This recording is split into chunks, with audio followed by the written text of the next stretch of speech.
Tout d'abord, pour réussir son défi, Michael Dufour doit tout faire pour tenter de ressembler à King Kong. Ça c'est plutôt un tout petit chimpanzé, hein?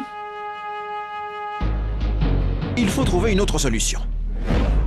Faire appel à l'équipe et rechercher la meilleure adresse pour louer le fameux déguisement de cette énorme créature. Parfait, merci beaucoup, on viendra le chercher demain. Ok, mais ça c'était le plus facile. Ensuite, il faut sélectionner le building adéquat. Grâce à Internet et en quelques clics, notre King Kong a l'embarras du choix. Ni trop grand, ni trop petit, ni trop dangereux. Une légère analyse de faisabilité. Oui, non, peut-être, oui, non, non. Celui-là a l'air parfait. Kong Michael se réjouit déjà.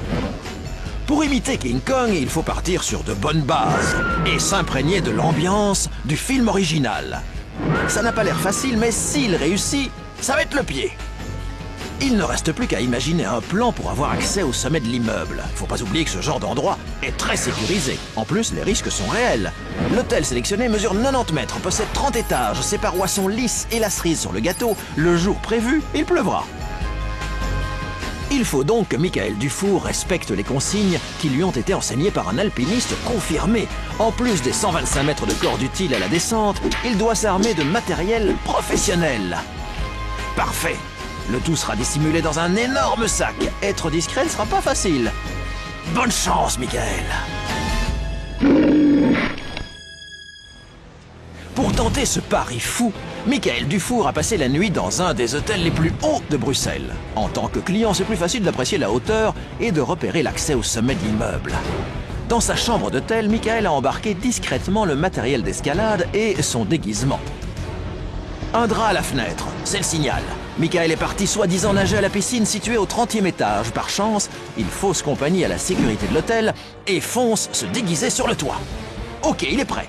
Il lance sa corde dans le vide, vérifie qu'il est bien accroché, il vaut mieux, et amorce la descente.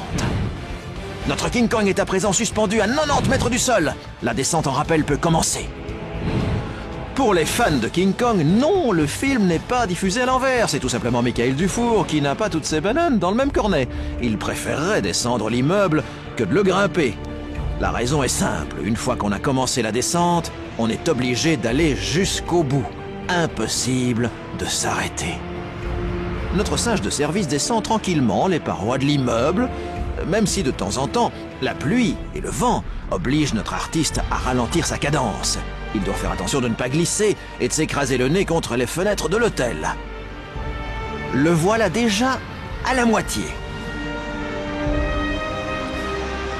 Il ne lui reste plus que 45 mètres pour être accueilli par les gardes de l'hôtel.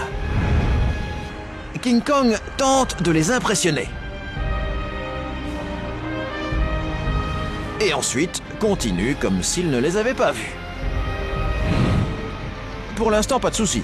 Personne ne peut venir le chercher là où il est. Pourtant, il faut se rendre à l'évidence, il faudra descendre. Et apparemment, les renforts seront là. Il faut dire que la sécurité de l'hôtel a agi très rapidement. Quoi qu'il en soit, le défi est bel et bien réussi. C'est le bonheur. Il faut en profiter parce que le bonheur est éphémère. Michael doit à présent rejoindre le plancher des vaches. Encore quelques mètres pour que notre chimpanzé atterrisse doucement au milieu de son comité d'accueil. La police est venue interpeller King Kong.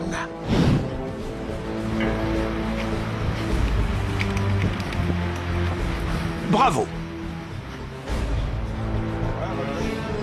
Mais le happy end, c'est pour plus tard. Pour l'instant, en route vers le commissariat. Inutile de discuter. On ne peut pas descendre un building en rappel déguisé en King Kong. Tu peux avec lui? Non. Mais rassurez-vous, les policiers sont sympas. 2 heures plus tard, l'animal est relâché dans la nature. Avec comme amende, une photo souvenir. Allez, en route pour le prochain défi!